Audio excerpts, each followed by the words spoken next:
ruling. It could be several weeks. Are you going to lay out any new additional tariffs I don't before want to talk that? about it. I'm going to hope that we win. I can't imagine that anybody would do that kind of devastation to our country.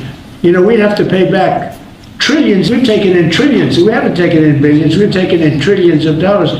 We've made trade deals based on that give us, as an example, European $950 billion, Japan $650 billion, South Korea $350 billion. Without this, we're not talking about that kind of money. And they're okay, they're satisfied, they love us, they just left. They all love us. So it's not like we're such bad people. But they were doing it to us until I came along.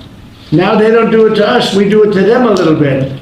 But if they took this away, we would be defenseless against tariffs from other countries. On employer plans and individual plans who also don't have access to GLP-1s, what can you do to make those insurers and PBMs get these same prices so they can put access for those I'll folks? ask Bobby that question. It's a good question.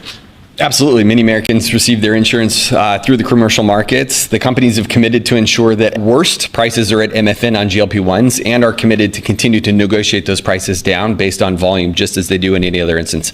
Another really interesting thing we're seeing, though, is that commercial plans and PBMs increasingly are enabling access for their beneficiaries, their patients, to make purchases in the cash market and still receive coverage under their accumulators and their deductibles. And so we're building that capacity in. Absolutely. Trump RX is being built to enable just that behavior and drive transparency in the process. Americans that report tremendously from these drugs. What real-world impact do you think this will be? Is there an estimate on how many Americans may now take these drugs? And also about the informed consent on side effects. There are lawsuits against these companies that some people experienced damage to their gut health, vision loss, and other potentially serious side effects there. So how will we ensure Americans are able to make the best choice of the risk versus the rewards? Well, I'll let them speak about the side effects, but I've heard about very little side effects with respect to these drugs. I mean, it's all positive, and that's usually not the case. You hear bad things. You see these crazy commercials where they tell you 15 different things that can go wrong, and then you're supposed to buy it. Very few, but I'll let you handle that. At a high level, 1 in 3 people who can hear my voice are eligible for these medications.